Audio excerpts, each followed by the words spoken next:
Bonjour. Alors, que vous soyez fan de foot ou pas, vous n'êtes certainement pas passé à côté de ça. Donc ce soir, c'est la demi-finale France-Maroc. Alors, nous allons voir du coup ce qui a été prévu concernant la sécurité ainsi que les craintes du renseignement français par rapport à ce soir. Personnellement, je déteste le foot, voilà, ça ne m'intéresse pas. En fait, c'est même pas que ça m'intéresse pas, c'est vraiment, pour moi, c'est que de la violence. Et enfin maintenant, hein, parce que je regardais quand j'étais petite, je regardais le foot avec mon père, mais maintenant c'est vraiment que de la violence. C'est pour ça que je déteste ce sport. Du coup, Coupe du Monde au Qatar, France-Maroc, voici le dispositif de sécurité déployé pour éviter les débordements mercredi soir. Le ministre de l'Intérieur, Gérald Darmanin, a détaillé ce mardi le dispositif de sécurité prévu pour la demi-finale de la Coupe du Monde de football entre la France et le Maroc au Qatar.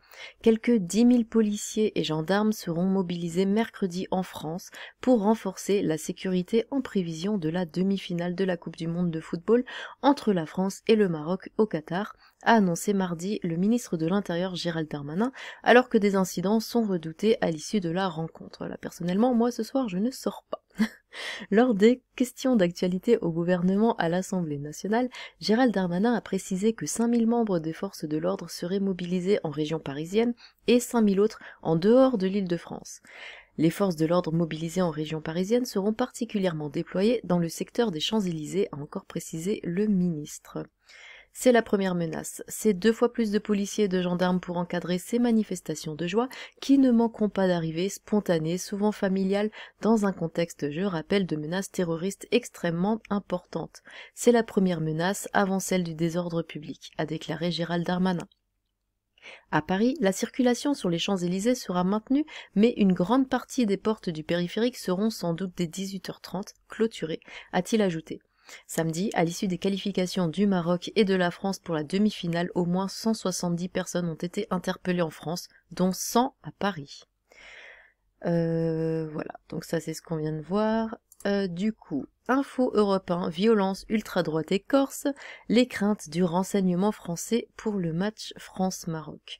Dans une note qu'Europe 1 s'est procurée, les services de renseignement intérieur prévoient des débordements mercredi soir après la demi-finale France-Maroc et alertent sur une possible réaction de l'ultra-droite. Festivité et sécurité, c'est la difficile équation que devront résoudre mercredi soir les préfets et directeurs départementaux de la sécurité publique aux 4 coins du territoire. Après d'1 an et demi des Jeux Olympiques 2024, la gestion de cet événement est un baromètre pour la place Beauvau, où le ministre de l'Intérieur Gérald Darmanin est lui aussi attendu au tournant. Équation difficile, d'autant que les prévisions des services de renseignement sont incertaines. Impossible de prévoir précisément le nombre de supporters français ou marocains qui descendront dans les rues mercredi soir et se rassembleront sur les places des grandes villes pour célébrer la qualification de leur équipe aux portes de la Coupe du Monde de football. Moins de monde en cas de défaite de la France.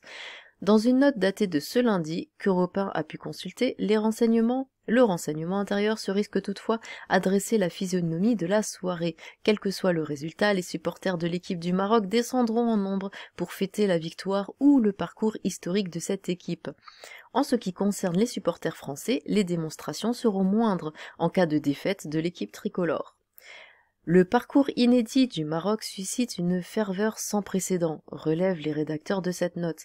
Cette équipe est devenue un symbole de panarabisme, je ne connais absolument pas ce mot, poursuivent-ils, arguant que les supporters issus des quartiers populaires se portent désormais principalement sur les exploits de l'équipe marocaine, certains faisant preuve de communautarisme mettant en avant la solidarité entre les peuples musulmans pour la dernière équipe les représentant.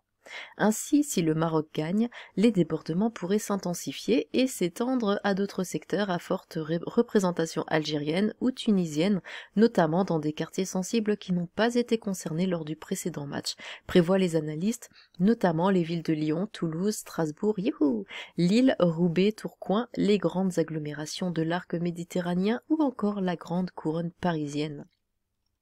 Délinquance d'opportunité.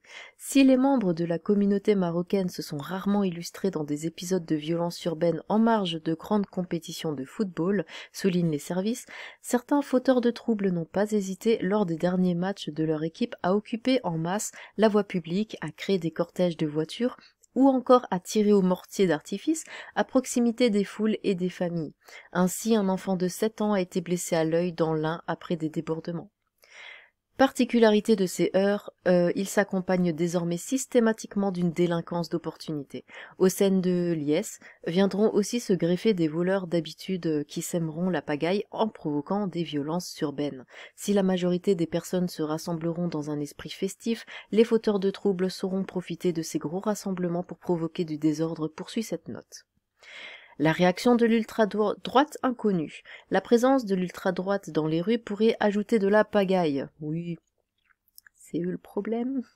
Car sur les réseaux sociaux, plusieurs comptes publics et affiliés à cette France idéologique ont évoqué un affrontement avant tout civilisationnel entre les deux nations. Ainsi, à Strasbourg, youhou! Selon nos informations, plusieurs dizaines de membres de Strasbourg Offenders, un groupuscule hooligan composé de néo-nazis, identitaires et ultranationalistes, auraient prévu de descendre dans la rue du centre-ville après le match pour y patrouiller et rétablir un ordre qu'ils estiment mal tenu par des forces de sécurité intérieure.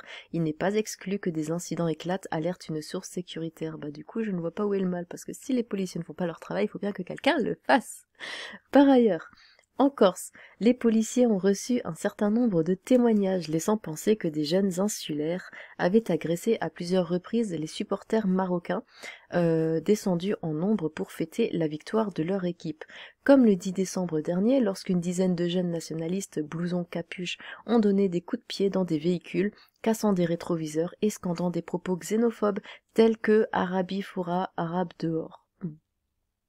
S'il est impossible de prévoir exactement où et quand les épisodes de violence urbaine éclateront mercredi soir, ni quel cliché retiendra l'attention médiatique, le gouvernement redoute surtout l'image d'une soirée brouillonne où les résultats sportifs et festifs seraient écrasés par une nouvelle polémique sur un défaut de sécurité ou un manque d'anticipation. Plus de 10 000 policiers et gendarmes seront déployés partout en France, dont 5 000 en Île-de-France et 2 200 rien qu'à Paris. Aussi, France-Maroc, le président de l'Union des mosquées de France appelle à la retenue. Les faits, alors que la France et la Maroc sont sur le point de se rencontrer en demi-finale de la Coupe du Monde au Qatar, le président de l'Union des mosquées de France, UMF, Mohamed Massaoui, appelle les supporters de l'équipe marocaine en France à vivre cet événement dans le calme, s'il vous plaît. Voilà, alors bah dites-moi ce que vous en pensez, donnez-moi vos pronostics pour le match de ce soir. D'après vous, combien de Marocains vont finir en tôle? Donc j'ai hâte de vous lire, et faites attention à vous, évitez de sortir ce soir évidemment. Si vous sortez, faites attention, vraiment, voilà. Sur ce, tchou!